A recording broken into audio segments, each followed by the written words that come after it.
G'day, Hawks fans. Welcome to Talking Hawks. Daz here. We're hoping Timmy arrives very, very shortly. Might be running a touch behind the great man, but that is okay. This is the Talking Hawks live stream, fan live stream for your Wednesday evening, the one-stop shop to vent about the week that's gone past and speculate on the week to come. It was a shellacking from the Swans, which nobody wanted to see, and we've got the Clarko Cup coming up on Saturday at 1:45 down there at UTAS, a happy hunting ground for Sam Mitchell's boys. Hope you are having a fantastic week.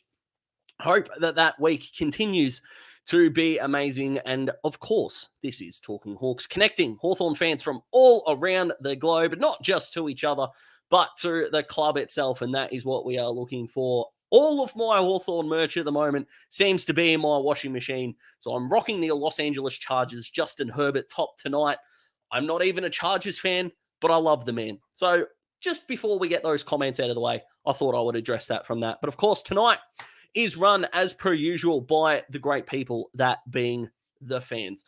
I need to know where you're watching from, how you're feeling, and all those good things as we work through a variety of topics. But I do have one rule now that we're getting into the season proper. And that rule is simply 20 minutes. The first 20 minutes of this live stream, guys, is going to be all about the Swans game.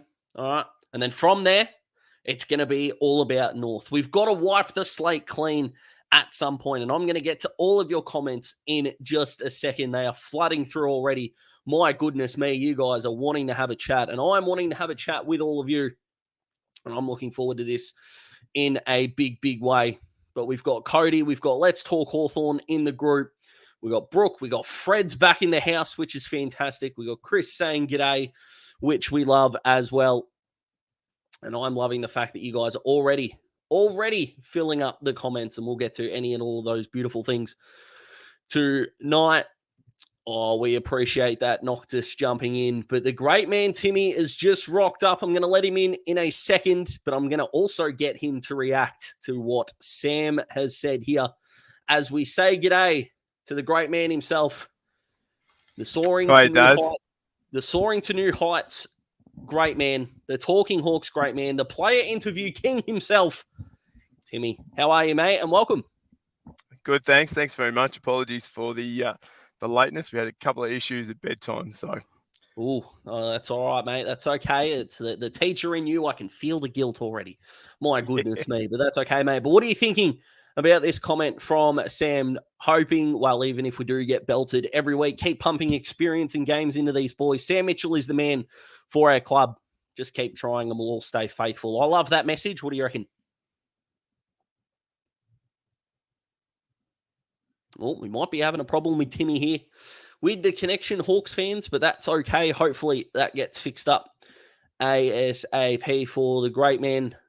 I'll just drop him out just for a second and we'll see if we can get him back ASAP because we want the great man involved. But Mark here, it is clear that DGB and Ramsden can take a grab. Looked that way, didn't it? After Denver's 18 disposal and 10 mark performance in the VFL, and Maxi Ramsden kicked 4 in that first, playoff game then. Practice game is what I was trying to say there. Surely the CJ experiment is over. He can run fast, and that's about it. Well, Mark, I'm thinking, could we turn him into a half forward? You got your Michael Fredericks, your Liam Henrys of the world. We know West Coast threw Jermaine Jones back, but could we try CJ forward of the footy? Something to think about. My goodness, we are absolutely getting inundated here. Is Scrimshaw injured? I don't think he's injured. He played a half of the VFL, so clearly they're monitoring his minutes at the moment. Fender, and we're hoping that he comes back. I think that defensive 6 is missing him in a big, big way. From Daz to Daz, I feel your pain, my friend. It was hard to watch being at the game. We'll always love my Hawks, mate. That's the message that we want to preach. That's fantastic. And I love that. We got to stick fat. We'll talk about what Lethal said a little bit later. I'm hoping Timmy's back with us. Great, man. I'm back. Apologies. Internet. Back in business. Oh, mate, you don't have to tell me twice. My goodness. The fans that have been here for a while knew that my back sort of pergola area when I was at my folks' house was a cesspool of poor Wi-Fi, so you don't have to worry about that at all. CJ has to play half forward. Look at us. We're on the same page. What do you think about CJ's role, Timmy?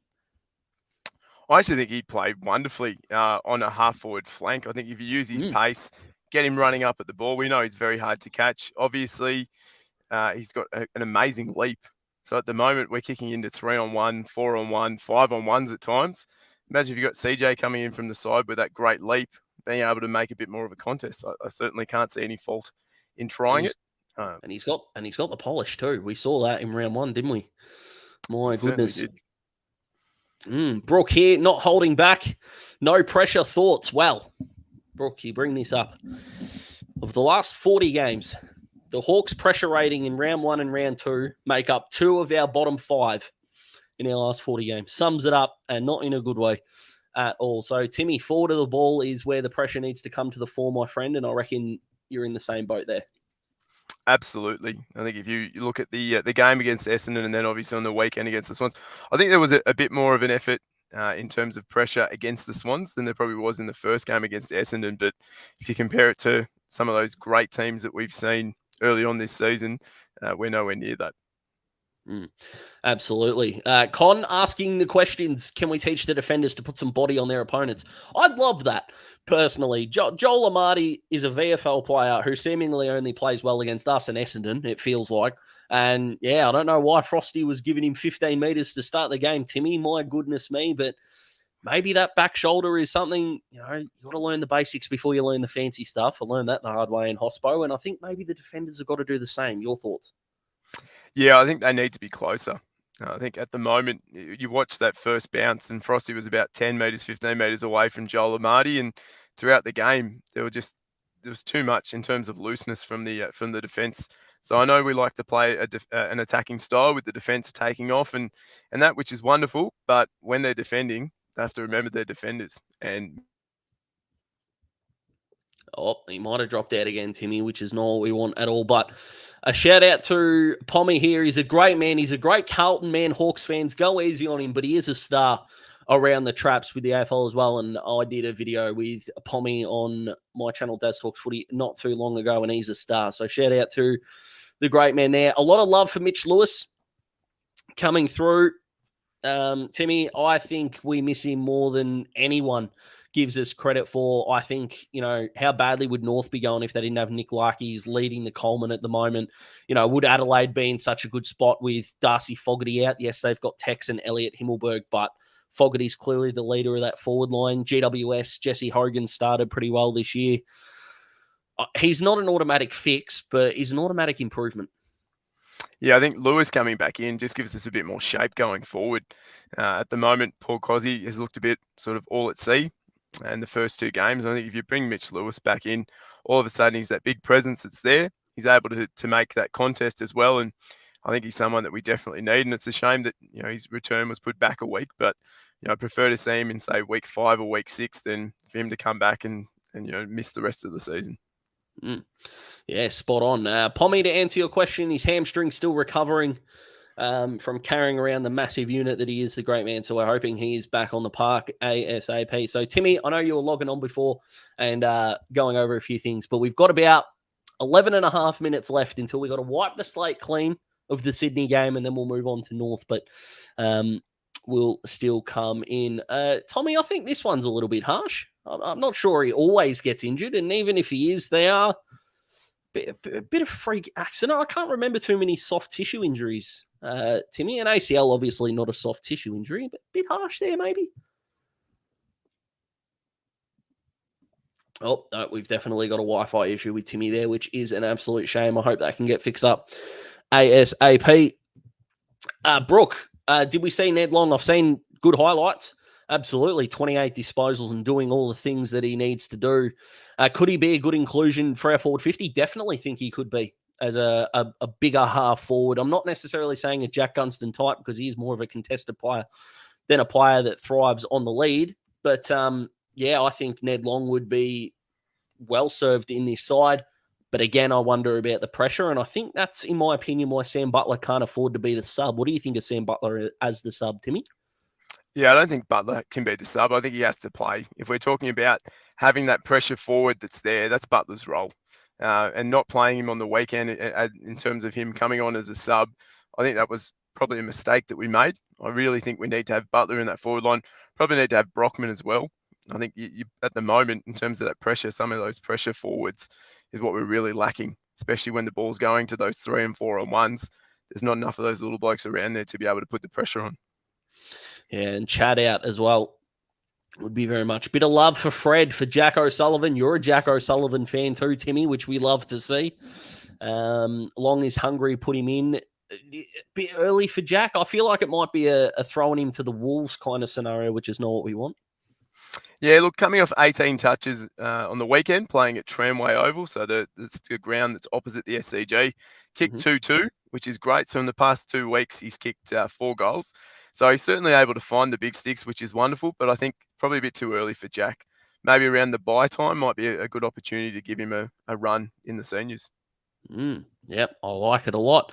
Yep, Jed Rule kicked 4 goals in the twos, which we love to see. He'll need a bit more development before we can even consider him for the mid-season draft, let alone anything else. I saw a cracker of a comment here. Craig Young, here we go. Craigo, sorry about that. Cooper Stevens, could he play as a half forward, the old footy graveyard, the Darcy Parish role before he got thrown in and has become one of the better midfielders? My opinion, Timmy, and I'd love to know yours as well. The midfield's the one part of the ground I actually don't really have a problem with. Yeah, the midfield at the moment looks absolutely fantastic. If we think about what they were able to serve up last year, and we went, right, the defence is the great area of the field. We've just got to work on the forward line. We've got to work on the midfield. Now we're all talking about why can't we defend? But, geez, how good is our midfield? Beating the Swans in clearances on the weekend. But I don't think Cooper Stevens could come in as that half forward. I think if he comes in, we have to play him as a midfielder. That's where he's been plying his trade, and that's where we want to see him for the next, hopefully, decade in the brown and gold. Yep, I'm with you. Austin Phillips here. Maxi Lynch is the man that he wants to talk about here. Will he get a look in this week? Do you think as a ruck and resting forward need a big fella to throw the weight around? If he does come in, I don't think he can be for Lloyd Meek. Timmy, you talked about and Smithy wrote about fantastically during the week. 8 tackles, which is a fantastic effort from a big man. So clearly his spot is kept. I've been pretty impressed with him. He's very low on my list of problems that we've got at the moment. Do you think Max Lynch for Reeves is something worth considering, or are we being harsh on the noodle? No, I'm a big fan of Maxi Lynch. So he came on the Talking Hawks podcast earlier on before the season started and spoke about improving his forward craft. And from watching him in the pre-season intra-club match, and then also watching him the last couple of weeks of a Box Hill, he's been able to clunk a few marks in the forward line, which we're not doing at the moment. But his follow-up around the ground is something that I think him and Meek working in tandem would be wonderful. They're both endurance freaks in terms of that running ability. They both don't mind throwing their body around in terms of that aggressiveness. And I think that's something that would really complement not only the forward line, but also the midfield if he gets a chance. Yeah, well, we've seen already the Bulldogs have swung the axe. Sam Darcy, Riley West and Toby McLean have been dropped, so they're not afraid to go for the youngsters. They're, of course, sitting only one spot above us. Are you in an axe swinging mood? I know we've got to talk opposition analysis tomorrow on the podcast, and I'll touch on that in a second, but just are you an axe swinger in this scenario, or are you kind of like what Sam's told the media a little bit, of kind of these players got themselves into this and they need to dig themselves out? I'm very optimistic, and I normally would say that is a big part of you to me. Yep. keep the axe in the cupboard. But based on the first 2 rounds, I think if you've got Box Hill players who are performing, they need to get played. And I think there's probably a few players in the seniors where the axe does need to swing. And bring those Box Hill players in and give them an opportunity, because Sam said the players in the seniors at the moment have got themselves into the problem, into the trouble, into the mess.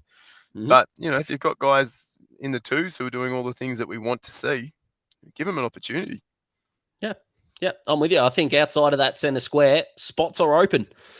I like it. Need Will Day to re-sign ASAP. Now, Smithy and I spoke about this in the 6 points, Timmy. What kind of contract are you offering the great man number 12? Because he's only adding dollars to that contract if he keeps having these 26 disposals, which was epitomised by, and thanks to Mitch for putting this together, the man is an absolute marvel. He comprehensively won our Talking Hawks MVP vote. All 8 of us voted for Will Day. So he was clearly the best on the park. And if you want to vote, don't do it in the comment section because they'll disappear pretty quickly. You can go on our socials and vote all the Will Day votes. We're pretty confident he'll get there, but we're going to need you to comment in vote. So once the live stream's finished, jump on the socials, Facebook, Twitter, and vote for Will Day or whoever you think was best on ground on the day. But what are you offering Wilbur, Timmy? Well, he's just bought a house in Adelaide, which... that's all right. He's not living there yet, so that's okay. No, that's right. So some red flags. So I'd be offering a longer-term contract, and I'd be sort of sitting there going, Mitch Lewis got 5 last year. Let's give Day 4. So the two of them come out of contract at the same time. And in terms of money, well, we've got a plethora of cash to actually offer at the moment. So if you think about the new enterprise bargaining agreement that will come in, the EBA that will come in 2025, I think it is, when the new TV rights deal comes in, the money's going to go up. So if I'm Hawthorn, I'd say, all right, well, we'll give you 850 for the next 4 years with an opportunity for a fifth on a bit more coin, back end it that way. 850 for a guy who hasn't played, I think, 20 games in the season yet. Well, he's talented. I'm not saying, I can see this now. Hawthorn fan Daz reckons we should get rid of Will Day. That's not what I said, and that's not what I'm saying. Jeez, that's a lot of coin.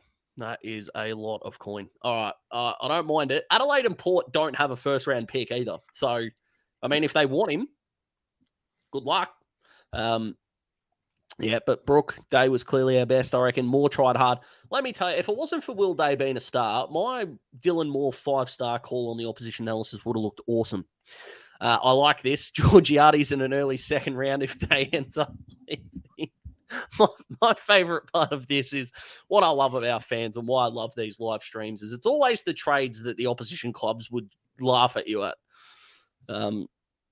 Yeah, extraordinary.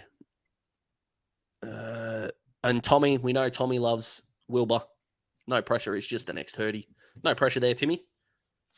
No, I think Will Day looks fantastic. And going into that midfield, he just looks like such a smooth mover. And we've seen 2 games, obviously in the seniors. We've seen a couple of the practice matches this year. But, I think if his body held up last season, I reckon we would have seen him in there. And I think he's going to look good in the Hawthorn midfield for hopefully the next 5, 6, 7 years.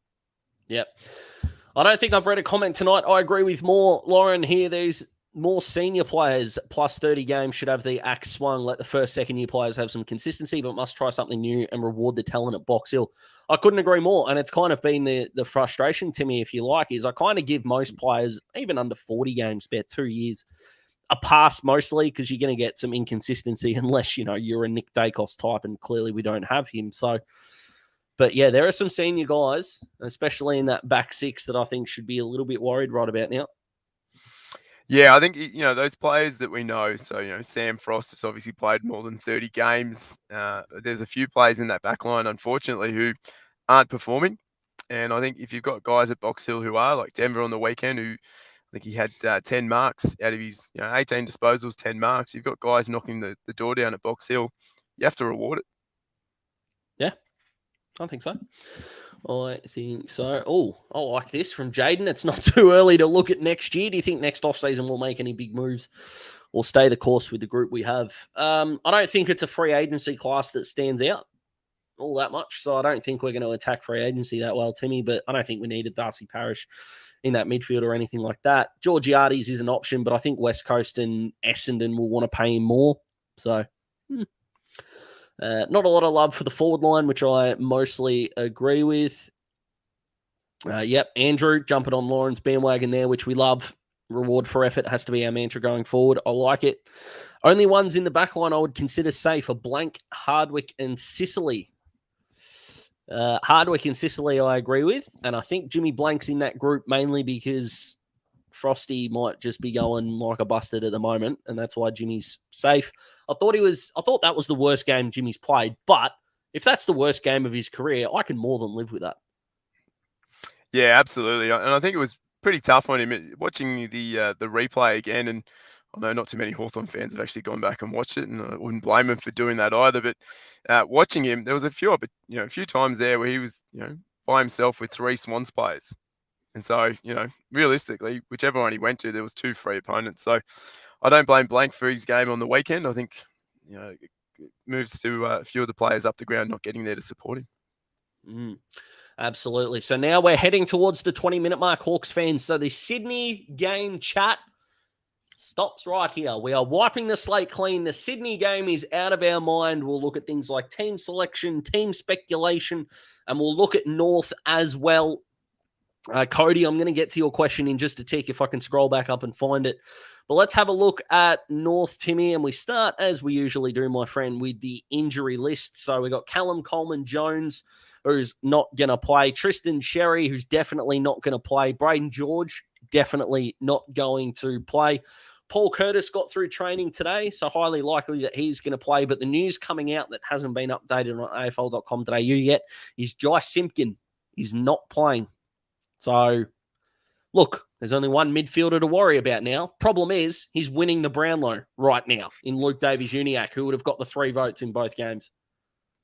Yeah, he's looking quite good, LDU. But I think the one thing that we have going for us here is we have a bloke who in round 1 tagged Zach Merritt and kept him to 7 disposals for the first half of the game. And then on the weekend, I know from reading Smithy's report that obviously Blakey had 5 disposals at 100% disposal efficiency. But at halftime, Blakey only had the 7 touches, ended up with 25. So, Finn was doing his job, kept him quiet. You take Finn off, obviously he gets 18. I think you put Finn onto UDL just like he did last year in Hobart and get under his skin. Yeah, I think we might have tagged Jai Simpkin last year. I think so. But anyway, it was. I think you're right. He did from memory, which would be extraordinary. Tommy thinks Finn should go to Box Hill. Here's the thing, because if we don't tag him, if we just go, righto, best mid v our mids, which is fine. Ben Cunnington's had an up and down sort of start in his return from some of the worst health issues that a man can have. So I am kind of tempted to say that if Finn doesn't tag, he doesn't play. If we can bring in another forward presence, could you bring in Brockman and Butler, make Nash the sub again, and Finn goes out? Might be an option. Chad Wingard's got to come back in as well. Reportedly, he's fit. So I kind of don't envy the match committee this week, Timmy. Yeah, it's going to be really difficult to see what they do. I thought Nashi on the weekend was one of the few who actually showed that aggression at the contest. I think that's something we probably need, especially going up against those Bulls like Cunnington and Greenwood as well. So I think Nash being there to play obviously helps him. But yeah, it'll be interesting to see what Sam and the match committee do. Absolutely. Here's an interesting one. Do we do to Sheasel what we did to Nick Dacos in the preseason? Tag Harry Sheasel. Oh, the Sheasel. Let midfield have a crack. Forward line is so impotent, and having Sheasel cut us to bits off half back is far worse. Well, I don't mind it. They might have actually sold me on it. I do wonder, though, because Sheasel's not coming off the centre square to attack the contest, a bit like Nick Dacos did in that preseason game. I'm not sure how viable that is for Finn, but I don't mind it. Yeah, I wonder if there's someone else we could use instead to go and play that role. Jars? Yeah, possibly. I mean, you could put Jars there. He's got a good leap. Obviously, he's got that defensive pressure he'd be able to put on. It's certainly an option to do, and imagine that, Harry Sheasel, 3rd game being tagged. Yeah. Well, there's talk that Nick Dacos as a second-year player is going to win the Brownlow quicker than Judd in his 3rd year, so anything can happen in this one. Tommy, Moore will fix up Sheasel. Now, Timmy, it's not very often that I will make grandiose statements that I'll never move off of. I feel like I'm pretty intellectually flexible, but no one, sorry fans, no one loves Dylan Moore more than I do, right? I know you know of my love for Dylan, so I'm not telling you something you don't know. The bit of his game that is I think as a half-forward player, I'd much rather him have 18-2 than 23-1, purely because of all the guys that I think need to be front and square. He's just so clever. I'm not sure if he needs to attack the centre bounce if he's not in at the centre bounce. Is that fair, do you think? Yeah, absolutely. I think the way you speak about him being front and centre, you look at his goal on the weekend against the Swans, the way he was able to pick it up off his bootlaces, spin, and be able to put it straight through. I think if we can get him getting 18 touches and kicking 2 or 3 goals, I think that's better off than having him entering into the centre square when he's not needed. Yeah, I like it. Why not Hardwick on Sheasel? That would be an interesting defensive forward. While for Dimmer, I don't like Dimmer forward. That's just, again, my opinion.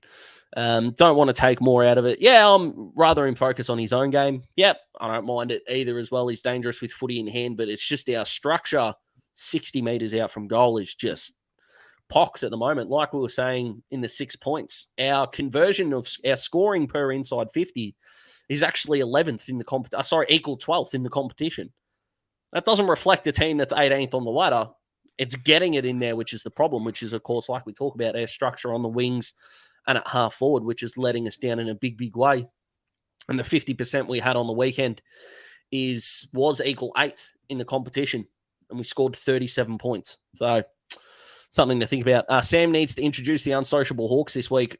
The quicker the better, in my opinion. You look at now, when we say unsociable Hawks, Timmy, what does that mean to you? Because what I hope is that we don't think of things like Nathan Broad on Paddy Parnell or, Cozzy on Bailey Smith. That's not what we want. But what does unsociable Hawks mean to you? Unsociable Hawks means, the bloke has the ball and you see him actually trying to hit him as hard as he can with a legal tackle. So I go back to on the weekend, Connor Nash, as I said, was one of the few who showed a bit of aggression at the contest. There was one in the fourth quarter where he, big hit where he was trying to get the ball at the same time. And then go back and have a look at Duke last year, the way he was hitting guys in terms of their tackles. Legitimate tackles, nothing out of the ordinary, but you make them earn every possession they get. Yep, I'm with you, and I reckon every time the ball goes over the boundary line, closest player to their opponent, just a little bit in their face, just a little bit of this, a little bit of chatter, and just something like that, being annoying to play against, I think is going to serve us. A good look. I like this from Pommy, and there was an earlier question before. I apologize that I couldn't get to. I want to see Mitchell and Clarko on the touchline, to be honest. Wouldn't it be hilarious if Sam coached on the bench while Clarko's trying to be Ange Postecoglou on the boundary line and almost doing laps? It'd be quite interesting to see. I mean, Sam might be able to put his foot out at one stage, maybe trip him over as he goes past, but see what happens. Of all the fights to have, it's Clarko and Sam on the boundary line. My goodness. Yeah, Riley, the Ferg, it was so interesting to me, Timmy, because I was watching the Hawthorn Footy Club post on Twitter, watching Fergus Green's kicking action, and it looked beautiful. And then in game, his last two steps, he'd run out to the right, and both of his shots at goal went right. I don't think one of them made the distance, which is not what we want. Unsociable Sam, yep, Jason, I know. It's as a player, absolutely. Even as a coach, I think he just intellectually, I think he doesn't put up with a lot of nonsense in the media, and we saw that on Footy Classified, but that's a story for another day. Very hard to intimidate a team coming off a 15-goal drubbing. I don't think the cause is intimidation, Chris, at all. What I do think is anything that we can do to either distract, off-put, or let the opposition know that we're to be respected is the way to go. And off a 13.5-goal loss, Timmy, in my opinion, is as good a place to start as any, because you're telling the competition, all right, it's happened once. We're not letting it happen again. Absolutely. You don't want to be seen as the walkovers of the competition. I mean, you've seen in mainstream media where they're talking about Hawthorn being non-competitive and, it's going to be easy for teams to be able to get their percentage up playing against us. So, you don't want teams coming in going, well, there's the easy beats. We'll walk over the top of them, push them around just like Essendon did back in the early 2000s to us. Yeah, absolutely. Yeah, I don't like Hodgie. I don't like what Lethal said either. To win 2 games, according to Hodgie. Yeah, it's okay. You can still be a pain. Only win 2 games. That's fine. I watched us a little bit in 2006, and we were still a pain before we were winning. Fender, don't jinx us. It can. In 2005, I think we lost 3 games by over 100 points. We haven't done that yet. So we might just keep that one under wraps just a little bit. What worries you about North, Timmy? They're off to a good start. Now, this is a team, of course, that have beaten both Western Australian teams, who are between them 1 and 3. They have a point differential of only a goal, with a 5-point win and a 1-point win. Now, they've beaten who they've beaten. You got to respect that. But I'm not sure this is as wide a gap as the mainstream footy media keeps telling me. Nick Larkey is one of the big ones for me. So if you're looking at that defensive line that we had on the weekend, I think Larkey's sitting on 10 goals so far, I think, 6 and 4. Yep. Yep, so sitting on 10 so far. And we've got Jimmy Blank, who on the weekend didn't have his best game for us. We've got Frosty, who looks out of sorts. So he's a big issue, I think, if you look at that. So Suva's one, and then UDL's the other one. Because if we don't play the tag and we say, right, you go against him, we put our best midfielder against UDL. At the moment, we've seen that our two-way running through that midfield isn't always the best. So that could turn out to be something that's not quite great for us. Yep, absolutely. North are quick around their forward 50. Yeah, I'll tell you what, aren't they, Brooke? Even if Sheasel can get up there or not, you're looking at guys like Paul Curtis, who we said was a test. But, even guys like Bailey Scott has had a good start to the year on a wing, kind of an underrated player there as well. Blank on, I mean, I know Jimmy was poor, but I don't think Larky's going to kick 13 on him. My goodness. Throw Ramsden in the deep end. Delist him if he doesn't kick 4. Well, that's a bit harsh. I think Rammer is probably, out of all the players on the list, maybe 40th on my list of problems. Con 13. I'll be happy if we kick 13 as a team at this point, because Timmy, we kind of brought this up because a lot of the mainstream media are bringing up the doom and gloom. I can get the gloom, but why are we doomed? Could someone explain this to me? Because I can't wrap my head around the fact that the smartest footy mind, okay, he doesn't have the premiership team yet, but we're not buggered. No, I think if you look at our start to the season, go back to 2017, where we had Jago, where we had Tom, where we had Hodgie, we still had Gibbo running around. And I think we lost 2 weeks in a row by about 85 points. One to the Cats at the MCG on Easter Monday, and then I reckon we lost to St Kilda down in Tassie by about the same amount. And we looked absolutely out of sorts and horrible. We ended up missing the finals that year by, I think it was half a game or a game. So things can turn around very quickly. And if you've got someone who's of the coaching mind of Sam Mitchell, he's not going to sit there, sit on his hands and not do anything. You saw him at halftime. He was trying things. Now, some of the things he tried didn't work, but, all it's going to take is 1 or 2 things to quickly start clicking into gear, and we're back. Couple of fond memories from a couple of fans there. Riley here, the media as well. I'm not going to repeat that word, but yeah, I think success is really easy to pile on. Richmond fans are figuring that out as we speak, Timmy, when it comes to things maybe not going as well for them. They had a good win on the weekend, but they nearly choked a 7-goal lead to the Crows. I think success is really fun to punish when the success mightn't be there anymore. So I think we just got to take these things with a grain of salt. Joey Montagna reckons that Sam Mitchell's not going to be in charge when we play finals again. And okay, that's not, I don't think Mitchell's going to take that personally. I don't think Hawks fans should take it personally at all. 2009, 88-4 at halftime against the Bulldogs. I don't think that's true. I don't remember that. 2009 was, that was a bit of a rough year. I think we had a lot of injuries, and it wasn't a great season for us, unfortunately. Jules, Cam should play more mid-time. Cam McKenzie being, I liked what Cam McKenzie's done so far.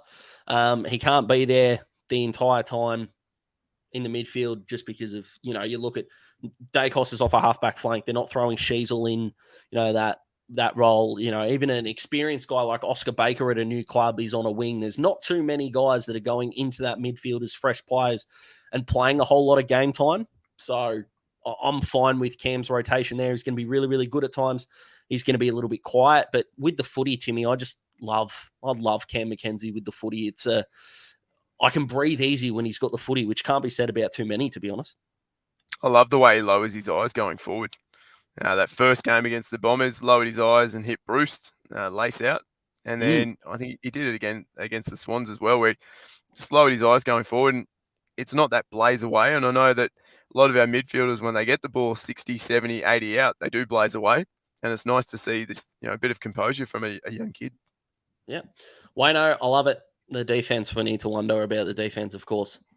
I'm totally with you. So I'm just going to take a little bit of time here, Timmy, because we did bring up a bit of a milestone Talking Hawks did on the weekend, and that is with the pod, of course, the Talking Hawks podcast, where you can find exclusive tidbits, Timmy does an amazing job with player interviews, mate. I listened to the Connor McDonald one today. I'm a bit behind, I know, but I thought you did an exemplary job, mate, and I hope that can continue throughout the year. But we hit officially 10,000 podcast downloads in less than, I think, 4 months, which is extraordinary. And we thank all the fans that have jumped on board. If you're not jumping on board yet, but you've got a podcast hosting platform on either your phone or your laptop, check it out. We've got 6-point reviews. We've got opposition analysis. Timmy's got his interviews, and we've got plenty of content over there. So we thank everyone for their support with the pod and an amazing milestone there. Fender here. Hope Weddle plays soon. To be honest, so do I, but I don't want to gift blokes games, Timmy. No, I think he's got to earn it. You've got to do that apprenticeship. Now, he's played 2 quite good games at Box Hill. The first game was, I thought, a bit better than the game he had on the weekend, but he's certainly showing some signs, same as young Huswaite. So there's a lot of great talent down at Box Hill. So for those of you who get the opportunity, whether it's on KO or actually going down to Box Hill City Oval, highly recommend it because there's a lot of joy coming from watching those boys at the moment. Yeah, couldn't agree more. And aren't they going to be good at the end? And I appreciate your love, mate. Andrew, I don't know if my heart could handle that, Timmy. Look, I'll take a 1-point win, Daz. Oh, won't we? Yeah, absolutely. I'll take a 1-point win. And imagine if it's after the siren. That'd be even sweeter. Ben Dixon style. Who would you trust to kick it? Let's say it's 40 out directly in front. Siren's gone. Ooh. Who do you want the ball in the hands of? Yeah, 40 out directly in front. I would have to say Connor McDonald. 48 in front. Go back and watch that goal against Port Adelaide. Kid's got from the pocket, ice running through his veins. If you said it was from a pocket where you couldn't play on after the siren, left-hand pocket, I'd be taking Chad Wingard because he doesn't kick around, doesn't kick around a quarter, doesn't kick a banana, just kicks straight, and I'd be backing him in. Yep, I'm agreeing with the Luke Bruce fan club here in a big, big way. Punky for mine all day, every day. There you go. You can watch Box Hill on the AFL site on the weekend as well, which is fantastic. What a great win that was. And we called it early. Our Box Hill side is just going to be awesome. Wayne here with a bit of a giggle. Frosty to kick it. Look, it would either not move off its trajectory or he'd kick it to Jollymont Station. Frosty, somehow. Bit of love from Maury. Like it. Brocky getting some love. Fred, Punky would choke. My goodness. I kicked nearly 500 goals for us, Fred. I think I can see where Fred's coming from. It directly in front. I don't know if I'd back Bruce from directly in front. I think he's better from a bit of an angle personally. So I can see where Fred's coming from. The Brockman comment I loved. If you watch Brocky's kicking action that they put on the Hawks Twitter page and Facebook page, absolute textbook. Just the way he comes in and kicks through the ball. I remember that after the siren, it's not just technique. It's between the ears. Between the ears. That's why I'm giving it to Punky as well. We can see Box Hill at the G prior to the Cats game. Julie, yes, we can. Coming into Easter Monday, which would be awesome. And look, if we can somehow beat the Cats, Timmy, our live stream for that week could genuinely go for 2.5 hours, and it's just all of us just rewatching the game. That would be it. That would be the entire live stream would just be that, and it would be fantastic. From in front, Fergus Green getting a bit of love as well. Dill Moore, again from Wayno, which we like as well. My man, geez, aren't people jumping on board that little bandwagon I built? But Chris is asking the big question, how do we win this week? We're not really accepting the kick more points than our opponents kind of answer, Timmy. We want a structural, tactical answer. How do you think we can get over the line? I think the way that we have to win this week is actually keeping our structure going forward. So from being at the MCG for that round 1 game, we'd get the ball on the wing and the half forwards would move up, which was wonderful, but they weren't working hard enough to get back into that forward 50 to give avenues and to give options, which meant you were left with Cozzy playing on 2, playing on 3, Lloyd Meek playing on 3 or 4, because the opposition were able just to duck back and back and outnumber us. So I think we have to hold ahead of the ball. And I think if we bring in someone like Max Lynch, who can not only take a grab, but also put in that contest, and we surround him with those smalls and have your Brockmans, have your Butlers, if Chad's fit, have Chad back in and have them close to the feet. I think that's the way to do it, because Aiden Core is no, he's no Stephen Silvani. And Griffin Logue, who came in, I think in the first quarter last week, tripped over his own shoes. So I wouldn't be backing him either. So I think if we can do that, the defensive line of the Roos isn't necessarily the best in the competition. So that's what I'd be doing. And I love that one there that Conch just put in about the pressure, because I think that's something that we've lacked the last 2 weeks. Yeah, just lock it in. And I think we forget this, from round 12 to the end of the year last year, we were number 4 in the competition for converting scores from inside 50s. Number 4. It's just not getting in there. And that's kind of, the problem. You talk about things like lateral handballing, Timmy, which in the back half, seriously, my hair, I'm going to start looking like Bert Newton in a minute. I'm just going to have nothing from the chin upwards. It's going to be extraordinary. It's Tassie we can win, Julie. I love that. I genuinely love that attitude. And you, Taz, Timmy, plenty of great games down there. None more so than, of course, the Bud.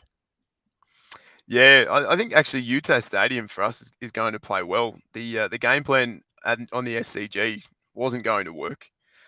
Being able to use that massive corridor through the middle, and Utah's got similar dimensions to the MCG. So I actually think this weekend we'll see better in terms of that game plan and structure that Sam wants to use. And Utah's happy hunting ground for us. So finally, Timmy, from you, put your match committee hat on. Who's in, who's out for you this week? And then we're going to say goodbye. Yeah, it's a tricky one. So I've gone 3 changes. I've got Reeves out, replaced by Max Lynch. Yep. I've got Cozzy out, replaced by Tyler Brockman. And I've got Lockie Bramble, who I'm a big fan of, out, replaced by young Scrimshaw. I think Scrimmer has to come back in and help out the defensive unit. Yep. So they're my 3 changes. And then I'd have Nashi. As I said, he had that aggression. I'd love to see him starting or being in the team, but I think he probably has to play that sub role so we can have Butler playing as that small forward for the majority of the time. Yeah, beautiful. I like it. I've got Wingard coming in, Scrimshaw coming in, and Lynch coming in. I've got Reeves dropping out, Bramble dropping out, and I think we're going to rest Connor McDonald. I have no intel on that, but I don't know whether it's going to be VFL or a bit of a rest, but he did not look fit in that second half for me at all. So maybe there might be something in that. I hope Brocky can play. I'm not 100% sure on who to take out for him. I think Cozzy just needs to play. This kid needs confidence, more than I do. My goodness, that's a steep hill to climb. Scrimmer has to play. Completely agree. He has to come in. Scrimmer will help our pace out of the back 50. He will, but he's also, Brooke, especially in the last 6 weeks of last year, lost on average less than a one-on-one contest a game. That's handy. Yeah, Jack's. Yeah, he's marking as well. It's wonderful, and hopefully he gets up, because I know at halftime of the Box Hill game, he actually went through and did a bit of a medical test before he played that second half, where he got the 14 touches. So he had a bit of strapping on the patellar tendon on his right knee, from recollection. Bang. There we go. Dr. Timmy on the march here, which I like it. And Lauren, an awesome comment to end on. But Hawks fans, thank you so much for joining us here on our live stream. The Sydney game is behind us. North are ahead of us. And at Utah's, anything can happen. It'll only take one good performance before we're back as optimistically as ever. We hope you enjoy your week from wherever you're watching the game from, whether it's the ground, home, or maybe even listening to it on the radio. We're all hoping for a fantastic result. And Timmy, thank you so much for jumping on, mate. Not a problem. Thanks very much. Always wonderful to talk about the Hawks, and hopefully we see a victory this weekend. And always wonderful talking to you, mate. Hawks fans, take it easy. Plenty of Talking Hawks content coming. Make sure you're subscribed on YouTube, whether you're watching this on YouTube or Facebook. Head over and click that subscribe button. Follow us on Twitter as well, and you will be able to catch the opposition analysis, a deep dive on the Kangaroos, on your podcast feed coming out Thursday night, and we'll promote that again Friday morning. Smithy has picked an absolute belter from yesteryear for his classic game review against North. We've got the game on and plenty more coming. Take it easy, guys. Rest easy. Take care. And until next time, go the Hawks.